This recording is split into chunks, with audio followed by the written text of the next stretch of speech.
La réalité du Saint-Esprit. Le Saint-Esprit de Dieu est peu connu par les chrétiens parce que plusieurs ne l'ont pas encore revêtu et même pour ceux qui l'ont revêtu, il demeure un mystère. La lecture de ce livre vous permettra de le revêtir, de connaître son langage et de découvrir les mystères cachés de sa personne. Pour tout contact, appelez au plus 237 678 78 16 21 plus 237 242 0020 09 et il deviendra pour vous une réalité. La réalité du Saint-Esprit, un livre écrit par le révérend pasteur Caleb Ngwa à Tangana.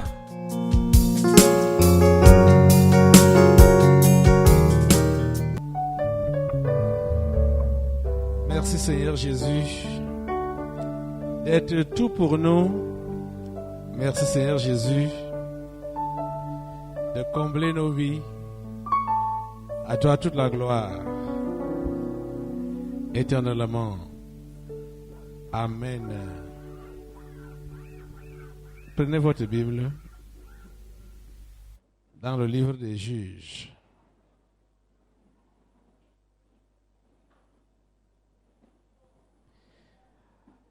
Allons au chapitre 10, à partir du verset 17, jusqu'au chapitre 11, de 1 à 11. Il est écrit, les fils d'Amon se rassemblèrent et campèrent en Galade, et les enfants d'Israël se rassemblèrent et campèrent à Mitzpah. Le peuple, les chefs de Galade, se dirent l'un à l'autre, quel est l'homme qui commencera l'attaque contre les fils d'Amon? Il sera chef de tous les habitants de Galade. Chapitre 11, versets 1 à 11, il est écrit, Jephthé, le Galadite, était un vaillant héros. Il était fils d'une femme prostituée, et c'est Galade qui avait engendré Jephthé. La femme de Galade qui enfanta des fils, qui, devenu grand, chassèrent Jephthé et lui dirent, tu n'hériteras pas dans la maison de notre père, car tu es fils d'une autre femme. Et Jephthé s'enfuit loin de ses frères, et il habita dans le pays de Tob. Des gens de rien se rassemblèrent auprès de Jephthé, et ils faisaient avec lui des excursions. Quelque temps après, les fils d'Amon firent la guerre à Israël. Et comme les fils d'Amon faisaient la guerre à Israël, les anciens de Galade allèrent chercher Jephthé au pays de Tob. Ils dirent à Jephthé, viens, tu seras notre chef, et nous combattrons les fils d'Amon. Jephthé répondit aux anciens de Galade, n'avez-vous pas eu de la haine pour moi, et ne m'avez-vous pas chassé de la maison de mon père? Pourquoi venez-vous à moi maintenant que vous êtes dans la détresse? Les anciens de Galade dirent à Jephthé, nous revenons à toi maintenant, afin que tu marches avec nous, que tu combattes les fils d'Amon, et que tu sois notre chef, celui de tous les habitants de Galade. Jephthé répondit aux anciens de Galade, si vous me ramenez pour combattre les fils d'Amon, et que l'Éternel les livre devant moi, je serai votre chef. Les anciens de Galade dirent à Jephthé, que l'Éternel nous entende et qu'il juge, si nous ne faisons pas ce que tu dis. Et Jephthé partit avec les anciens de Galade. Le peuple le mit à sa tête et l'établit comme chef. Et Jephthé répéta devant l'Éternel à Mitzpah toutes les paroles qu'il avait prononcées. Amen. Amen. Prions le Seigneur. Notre Dieu, nous te remercions pour ta parole de ce jour. Bénis-la et bénis tous ceux qui l'écoutent en ce lieu, ici même au tabernacle de la liberté, et partout où ma voix est entendue par les ondes, au niveau des antennes, à la télé, sur le net. Je prie que tu sois avec chaque auditeur, chaque téléspectateur, chaque internaute. Je prie que tu puisses ouvrir l'entendement de tous tes enfants et que tu accomplisses le but pour lequel tu envoies cette parole en ce jour. Que ta volonté soit faite comme tu l'as déjà fait. Seigneur, nous nous attendons à toi. Merci Seigneur, parce que tu agis. Au nom de Jean-Zara, nous avons prié. Amen. Amen. Prenons place dans sa sainte présence. Soyez les bienvenus au tabernacle de la liberté.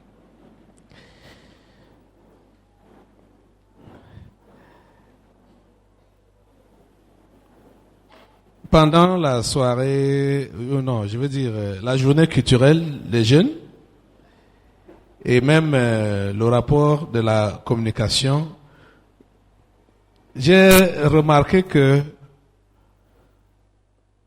vous avez retenu comme thème du dernier séminaire de l'année passée, le dernier sous-thème du message de dimanche, la colère de Dieu contre le péché sexuel. Ça, c'était le message du jour là, le dimanche. Ce n'était pas le sous-thème du séminaire. Parce que le sous-thème du séminaire parlait globalement comme on est en train de parler des esprits familiers, la délivrance des esprits familiers de la sorcellerie. Donc, depuis le mois passé, donc le dernier mois de l'année, on était en train de voir les ravages, donc des dégâts sexuels, puisque nous avons retenu, du moins ce qui nous a retenu l'attention, c'était l'enfant de Gédéon, l'enfant fait hors mariage, l'enfant du concubinage, Abimelech. Et en parlant le dimanche, c'était juste pour couronner ce phénomène-là, que quand il y a le sexe illégal, il y a des mauvaises conséquences. Nous voulons continuer dans le même sens aujourd'hui, pendant ce mois-ci, en démarrant cette année de séminaire. On est toujours en train donc de voir les dégâts ou les ravages que commet, du moins, qui sont causés à cause du désordre sexuel. Parce que le diable tient vraiment à cela. Vous savez que depuis Genèse 6, c'est l'élément qu'il a utilisé pour pouvoir avoir ses agents physiques sur la terre. C'est-à-dire, ses esprits, il les a envoyés prendre les corps humains pour se lier en mariage avec les humains et procréer leur race et pervertir la société. Donc, le sexe mal utilisé crée réellement des problèmes dans la société. Nous sommes venus là à un autre exemple pratique, mais celui-ci est différent d'Abimelech. L'exemple qu'on va voir pendant ce séminaire, Abimelech avait été un exemple négatif, et c'est ça qui caractérise la plupart des enfants bâtards. C'est-à-dire, ils sont dans la révolte, ils sont, comme ils connaissent le rejet, ils n'ont pas connu l'encadrement familial, l'encadrement du père, de la mère, de la famille, des deux parents. Donc ils sont dans la révolte, ils adoptent l'attitude d'Abimelech. Ce qu'il a fait en tuant donc ses 70 frères. Mais ici, on a un autre cas. Comme Israël a toujours été infidèle, Israël a toujours été infidèle. Et il y a un peu d'accalmie quand ils ont devant eux quelqu'un que Dieu supporte ou quelqu'un que quelqu'un qui aime Dieu. Pendant qu'on voit ses prouesses, on voit ses capacités, ils sont obligés de se soumettre à ses directives. Et dès qu'il n'y a plus quelqu'un de ce genre-là, chacun est livré à ses propres passions, à ses propres choses. Et ça a toujours été comme ça. après la mort de Josué. Ça a toujours été comme ça. Donc, dès qu'il n'y a plus un chef, un dirigeant qui craint Dieu, le peuple est abandonné à lui-même, se jette dans le désordre. Et dès que Dieu suscite quelqu'un, il se range juste pendant la vie de celui-là. Et dès qu'il meurt, le désordre continue. Ou le désordre reprend. Et on a compris que c'était l'esprit du transfert de génération qui se rassurait que les maux du passé rattrapent les générations présentes et les générations futures. Comme donc d'habitude, Israël avait perdu son dirigeant. Le dernier, c'était Jaïr. Et quand Jaïr est mort, il n'y avait plus personne pour diriger la nation. Ils ont commencé à adorer, à servir les idoles des peuples qui les entouraient. La Bible dit que les enfants d'Israël firent encore ce qui déplaît à l'Éternel. Ils servirent les Baals et les Astartés, les dieux de Syrie, les dieux de Sidon, les dieux de Moab, les dieux des fils d'Ammon et les dieux des Philistins. Et ils abandonnèrent l'Éternel et ne le servirent plus. La colère de l'Éternel s'enflamma contre Israël et il les vendit entre les mains des Philistins et entre les mains des fils d'Ammon.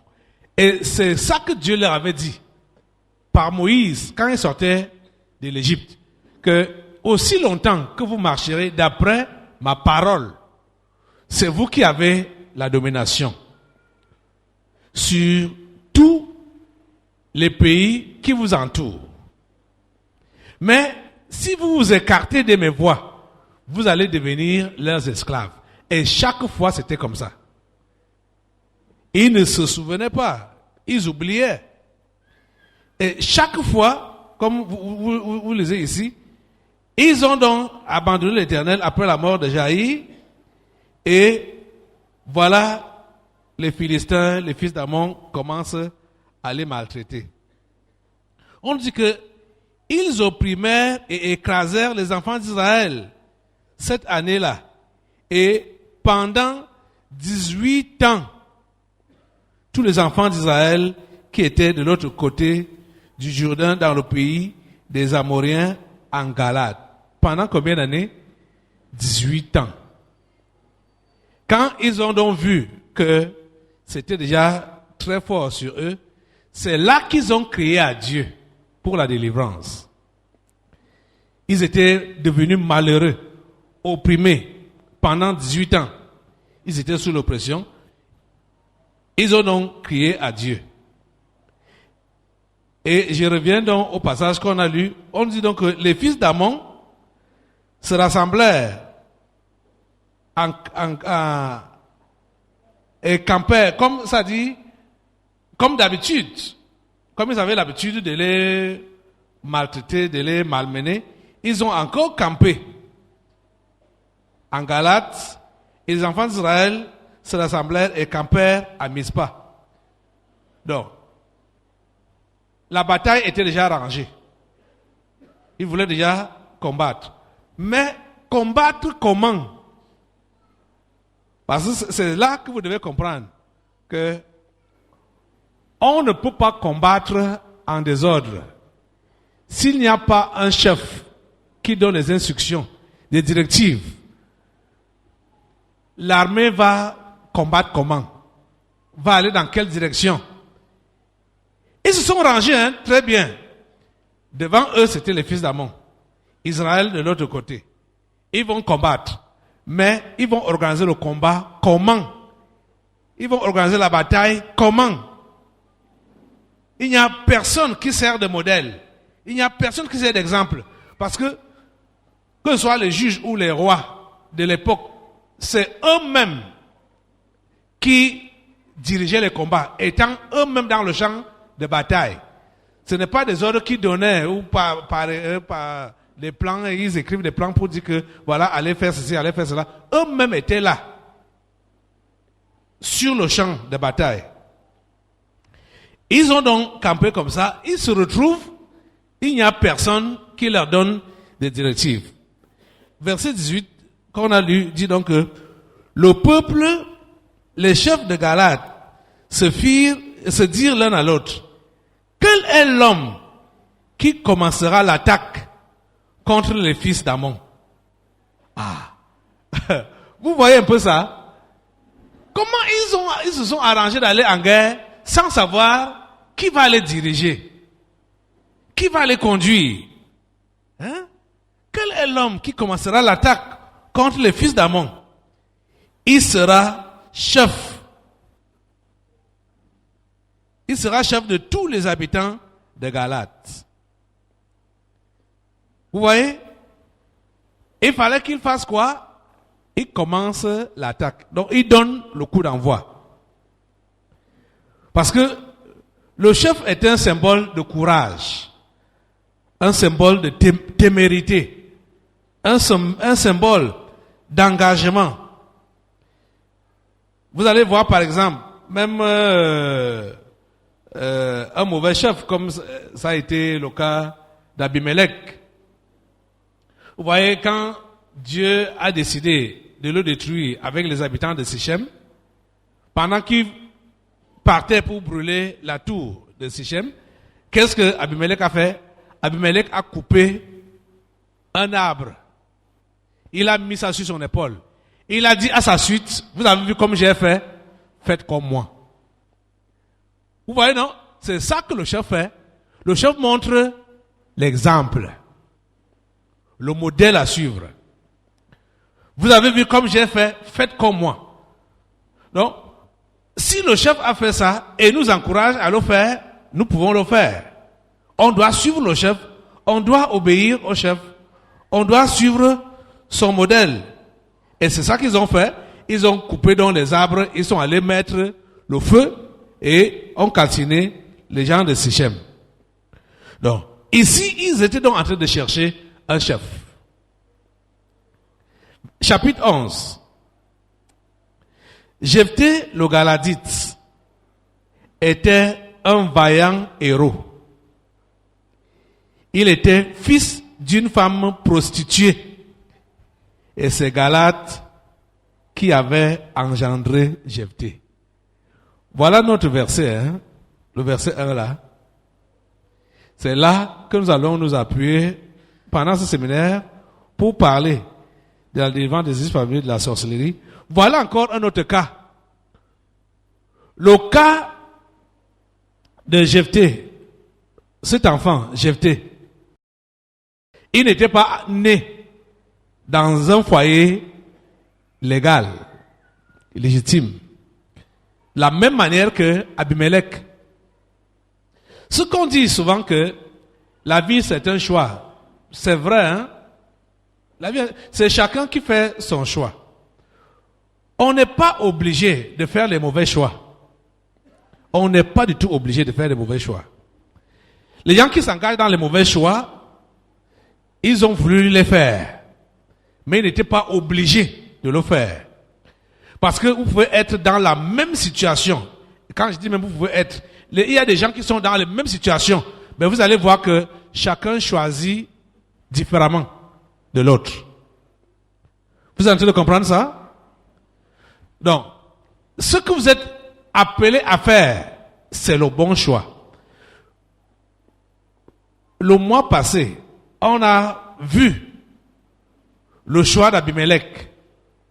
Comme il a vu qu'il était l'enfant d'une concubine, et lui, il voulait gouverner, il a décidé de verser le sang de ses frères, en allant s'associer avec la famille de sa mère, en créant le tribalisme, le clanisme, et a décidé de tuer tous ses frères. Ce qu'il a fait, et ça n'a pas plu à Dieu. Et c'est ce que plusieurs font. Aujourd'hui, ça ne plaît pas à Dieu. Mais il y a un autre choix qu'Abimelech pouvait faire. Voyons encore. Je suis au verset 1 de Juges 11. On dit que Jephthé, le Galadite, était un vaillant héros. Il était fils d'une femme prostituée. Et c'est Galad qui avait engendré Jephthé. La mère de Jephthé était quoi? La mère de Jephthé était quoi? Une prostituée. Je vous disais la dernière fois que aucun de nous n'a échappé à avoir les gènes des relations illégales. Si tu n'es pas directement issu d'une relation illégale, c'est-à-dire si tu n'es pas directement un bâtard, peut-être c'est ton père qui était bâtard, ou ton grand-père qui était bâtard. De toutes les façons, chacun d'entre nous a ce mauvais héritage-là qui le poursuit, d'une manière ou d'une autre. Donc, ce n'est pas seulement de voir celui-là qui est directement lié à ça, comme on voit pour Jephthé ici. Tout le monde savait que Jephthé avait pour mère une prostituée. Et vous savez que ce n'est pas souvent gai d'avoir des parents avec une mauvaise réputation. Vous le savez, non? Ce n'est pas gai. C'est pas du tout réjouissant de savoir que tes parents ont une mauvaise renommée, une mauvaise réputation. Et voilà comment on introduit Jephthé. Comment on introduit, voilà sa carte d'identité, hein? Nom du père, Galad, nom de la mère, prostituée. On n'a même pas donné le nom de sa mère. On dit seulement prostituée. Hein? Lui-même, profession, vaillant héros. Vous voyez? Voilà la différence que Jephthé fait. Hein?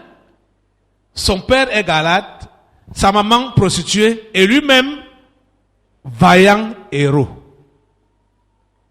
Qu'est-ce qui lui a donné la vaillance? Le plus souvent, les gens qui sont lésés dans la vie ne savent pas que Dieu les a mis dans une école. Quand vous êtes lésés dans la vie, quand vous êtes appelés à vous battre dans la vie, c'est parce que Dieu veut vous former. Vous comprenez ça? Vous êtes dans une école. Celui-ci n'a pas connu l'encadrement parental. Jephthé, il n'a pas connu cet encadrement-là. Parce que quand on va continuer la lecture, là, vous allez voir que les enfants légitimes lui ont dit, tu es d'une mère prostituée, va-t'en d'ici. Ils étaient même pères. Mais parce qu'il avait une mère prostituée, ses frères lui ont dit, on ne te veut pas. Tu nous suis, tu suis la famille. C'est ce rejet-là qui a fait à ce que cet homme puisse se bâtir. Comment vous avez souvent géré le rejet? Comment vous l'avez souvent géré? Quand on vous a rejeté, vous êtes allé entrer dans une bouteille. Vous êtes allé entrer dans une boîte. Vous dites que la vie m'a refusé, les gens m'ont refusé. Ok, je vais me caser là. Vous avez tort. Quand les hommes vous rejettent, vous devez comprendre que Dieu vous accueille pour vous former. Vous comprenez ça? Ok. Je vais continuer. Verset 2. On nous dit que la femme de Galad lui enfanta des fils. Voilà. Il avait sa femme légitime. La femme de Galad lui enfanta des fils qui devenu grand, chasseur Jephthé, et lui dit, tu n'habiteras pas dans la maison de notre père. C'était le père de qui? C'était le père de tous, non? Mais ils lui disent que tu n'habiteras pas dans la maison. Ils n'ont pas dit dans la maison de notre mère, mais de notre père. Oh, ils ont un même père. Car tu es fils d'une autre femme. Voilà les réalités que nous voyons toujours dans les foyers qu'on appelle polygamie, c'est-à-dire les conséquences des désordres sexuels là. Ça apporte trop de difficultés, trop de problèmes. Trop de problèmes. Les enfants d'un même père, ils se battent, ils se déchirent. Donc, les enfants de la femme légitime ont dit à Jephthé que tu n'habites pas ici. Cherche ton chemin. Et vous voyez de quelle manière on introduit Jephthé. Quand on dit que Jephthé, le Galadite, était un vaillant héros,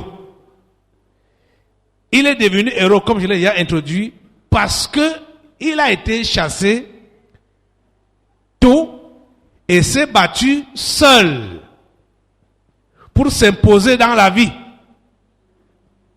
Il savait qu'il n'avait pas de frères, il n'avait pas de parents, il n'avait rien, il n'avait pas de support.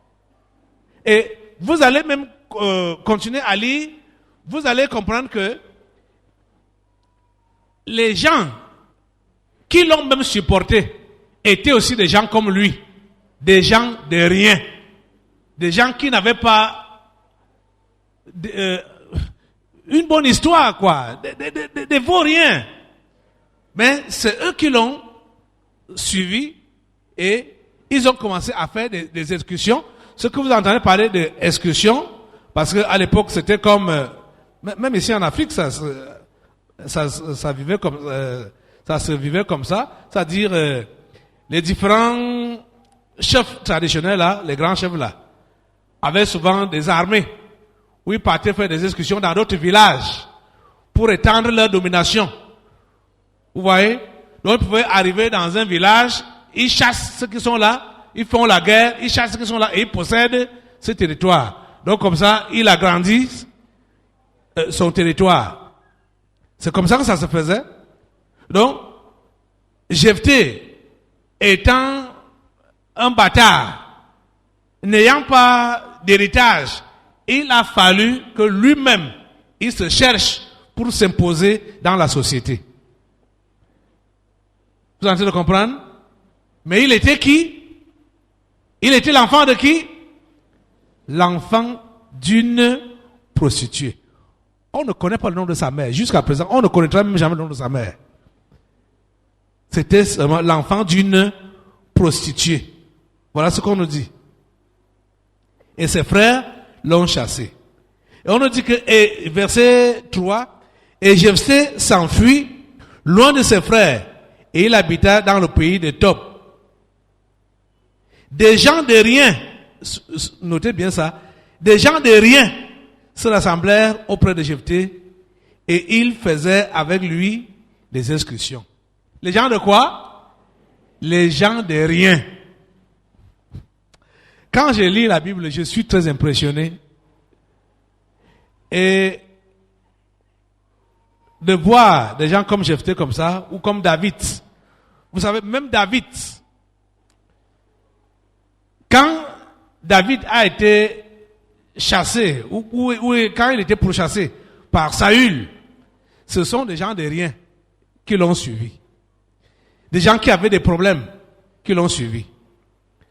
Mais vous allez voir aujourd'hui que il y a ceux-là qui ont il y a des gens qui ont la mauvaise mentalité, qui croient que il faut absolument chercher des bonnes connexions pour réussir dans la vie. Ce n'est pas vrai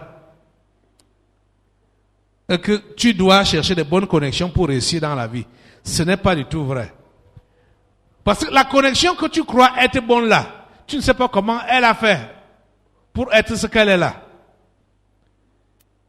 Les gens des sectes, vous voyez leur réussite apparente.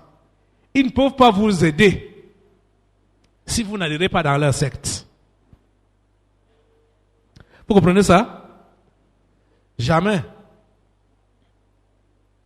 Et j'ai vu, quand j'étudie la Bible, je vois que la plupart des gens qui ont eu à réussir dans leur vie avec Dieu, c'est souvent des gens de rien qui les entouraient, que eux-mêmes ont donc formé et sont devenus des vaillants. Pour David, par exemple, quand vous lisez l'histoire du roi David, vous allez arriver à un endroit où on parle des vaillants hommes de David. Or, au départ, ces gens-là n'étaient pas vaillants. C'était des hommes de rien. Et la vie les a formés. Ils ont été formés sur le tas, en supportant David, en soutenant David dans ses difficultés. Et ils étaient motivés par son courage. Ils savaient qui il était. Et ils savaient que s'ils s'associent vraiment à lui, comme Dieu est avec lui, eux aussi vont réussir. Et c'est comme ça que ils sont devenus plus tard des vaillants. Ils ont reçu donc la qualification de vaillants hommes de David. La réalité du Saint-Esprit. Le Saint-Esprit de Dieu est peu connu par les chrétiens parce que plusieurs ne l'ont pas encore revêtu et même pour ceux qui l'ont revêtu, il demeure un mystère. La lecture de ce livre vous permettra de le revêtir, de connaître son langage et de découvrir les mystères cachés de sa personne. Pour tout contact, appelez au plus 237 678 78 16 21 plus 237 242 0020 09 et il deviendra pour vous une réalité. La réalité du Saint-Esprit, un livre écrit par le révérend pasteur Caleb Ngwa à Tangana.